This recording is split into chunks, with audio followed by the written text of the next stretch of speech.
Hello and welcome to this video on empirical formulae. Now this may be something you've never come across before, so I'm going to do a little bit of work on something else as well at the same time that help us, and that's called a brief introduction to the mole. Again, you may never come across the word mole, but let's see what we can do to help you out in this video. Now, what is the empirical formula? Well, the empirical formula shows the simplest number ratio of the atoms present in a compound. For example, we take water. Now water is H2O. That means there's two hydrogens, one oxygen. It could be written H4O2, but that's not the simplest because you divide both by 2, you get H2O. But we'll look at that in just a moment. Now the molecular formula shows the actual number of atoms of each element present in a molecule if we're looking at covalent compounds, or formula unit if we're looking at ionic compounds. Now the molecular formula can be the same as the empirical formula. For example, water H2O, the molecular formula is H2O, the empirical formula is H2O, they're the same. Or they can be multiples of the empirical formula. To help us find out what a formula compound is, we can conduct experiments to determine the mass or percentage there is of each element that reacts together. For example, here's an experiment here where we burn magnesium in air. In fact, we're burning it in oxygen. Really bright white flare, not something to look at directly. And when magnesium burns in air, magnesium oxide will be formed. Now the mass, overall mass, will increase because magnesium is reacted with oxygen and a new substance, magnesium oxide, has been formed. So we can then use results recorded to work out what's called the empirical formula of a compound formed. Now here we had 3 experiments. In the first experiment, mass of magnesium used was 0.025 grams. The mass of oxygen and magnesium in magnesium oxide is 0.042.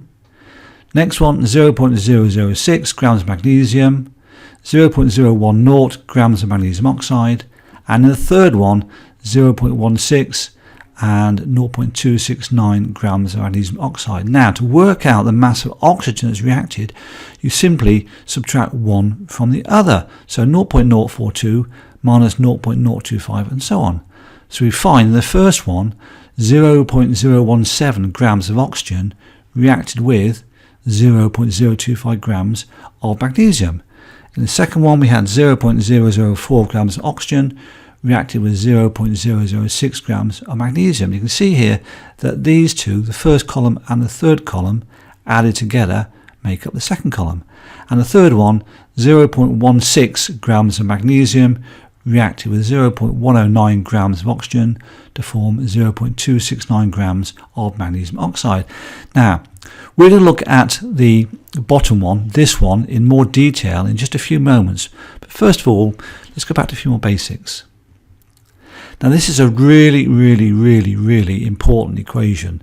Number of moles equals mass used over, this is the atomic mass. You may be thinking to yourself, what is a mole? I know a mole is an animal, but in fact a mole is also a calculated quantity commonly used in chemistry, and it's really simple to work out. 1 mole is a relative formula mass, which is shown as m subscript r of a compound, or relative atomic mass, a subscript r of an element expressed in grams. Really is that easy. So for example, the atomic mass of carbon is 12. That means the mass of 1 mole of carbon is 12 grams. You're simply expressing the atomic mass in grams, putting a G at the end. It is that simple, I promise you. Another example, what's the mass of 1 mole of lead? Again, use your periodic table and you'll find in your periodic table that lead has got an atomic mass of 207, which means that 1 mole of lead weighs 207 grams. It is that easy. You can also work out things like 2 moles of lead. 2 moles of lead is double that number there, so we double that number. Here's my maths come into play here, 414 grams. Okay, that's 2 moles. Or you can say I want 0.5 moles of lead, which would be half of that, which would be 103.5. Or you could say I want 1/10 of a mole, which would be 20.7 grams. So calculating the mass of moles is that easy. And we really use it here in this equation. So number of moles is mass used divided by the atomic mass. Okay, let's go back to our experiment. We had 0.16 grams of magnesium and 0.109 grams of oxygen. We're going to try and work out from that the formula of magnesium oxide. Now it's important here to lay your work out really clearly. So I like this sort of table here, it's much easier. You copy this every time you're working this out, no problem. So mass in grams, we know we got 0.16 grams of magnesium and 0.10 grams of oxygen. Now, using my periodic table, I know the relative atomic mass of magnesium 24 and that of oxygen is 16. To work out the number of moles, do you remember this? You divide the mass by the relative atomic mass. And there we have it. Pretty small numbers. All I did there is I got 0.16 and divided by 24, I got 0.0067.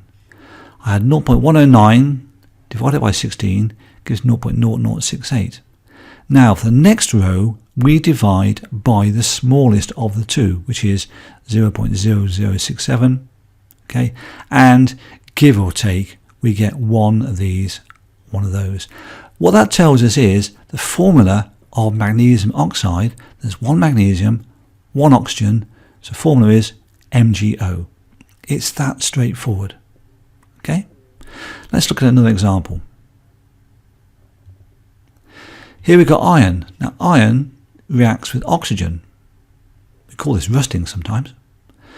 We had 2.24 grams of iron, 0.96 grams of oxygen.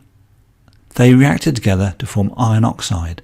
First thing we do, again, I can't emphasize enough the importance of putting all this into a very clear table. So what we got next? We look up in our periodic table the relative atomic mass. Iron's 56, oxygen is 16. So to work out number of moles, we divide 2.24 by 56 and 0.96 divided by 16. It's that easy. Can you see the importance here of laying everything out into such a simple table? You can't make a mistake if you do it this way. So what have we got? Number of moles 0.04, 0.06. Most simple ratio to calculate this, we divide by the smallest. Now 0.04 is smaller than 0.06. So we've got 0.04 here divided by 0.04 and 0.06 divided by 0.04. Now, do your sums and you find out reacting atoms are 1 to 1.5. Now, you can't have half of an atom in these reactions, okay? So this is where we start looking for the lowest common number. And in this one here, if we double both, we get 2 and 3. So what that tells us is we've got 2 atoms of iron react with 3 atoms of oxygen, which by my mathematics tells us we've got the formula Fe2O3. Okay? Hope you follow that. This one is slightly harder, only slightly, because we've got 3 elements here rather than 2. We've got here calcium, we've got carbon, we've got oxygen. The mass of calcium in this reaction, 10 grams of calcium reacted with 3 grams of carbon, and that reacted with 12 grams of oxygen. Same thing, all we've done here is added an extra column, nothing more complex than that. Now we go to our periodic table and we look up the relative atomic masses of the 3 elements. Calcium's 40, carbon's 12, oxygen's 16. Number of moles is given by the mass divided by the relative atomic mass, 0.25. 3 divided by 12, 0.25. 12 divided by 16, 0.75. These are nice numbers, I know, but they help us work these things out. Now, most simple ratio for this, we've got to divide by the smallest, which happens to be 0.25. So 0.25 divided by 0.25 is 1. 0.25 divided by 0.25 is 1. And 0.75 divided by 0.25 is 3. Now this tells us that 1 atom of calcium reacts with 1 atom of carbon and 3 atoms of oxygen. So our formula has got to be CaCO3. Okay? And again, as I said to you, it's that easy. So, empirical formulae, what can we say? Well, the empirical formulae shows the simplest whole number ratio of the atoms present in a compound. You'll be pleased to know we've probably covered enough of this for the moment. We don't need to go into any more depth in this. We could if we wanted to, but no. And the other thing we looked at in this video was the mole, concept of the mole. Now, 1 mole is the relative formula mass, capital M subscript R, of a compound, or relative atomic mass, capital A subscript R, of an element, expressed in grams. And we will revisit this again in the future. So I hope you weren't put off by it, because that's what we're going to be revisiting again in the future. Well, thanks for watching and listening, and I'll be back with another video very soon. So bye-bye for now.